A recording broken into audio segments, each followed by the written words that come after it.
বাংলাদেশ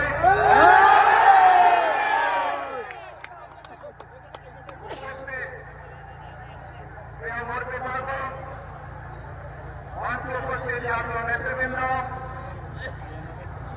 আমার সামনে উপস্থিত প্রিয় ভাই ও বোনেরা এবং মিডিয়ার মাধ্যমে সমগ্র বাংলাদেশ থেকে যারা দেখছেন এই অনুষ্ঠান, প্রিয় ভাই বোনেরা, প্রিয় মা বোনেরা, আসসালামু আলাইকুম।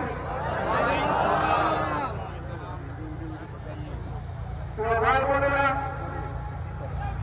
আজ প্রথমে আমি রব্বুল আলামিনের দরবারে আপনাদের লক্ষ কোটি শুকরিয়া জানাতে চাই।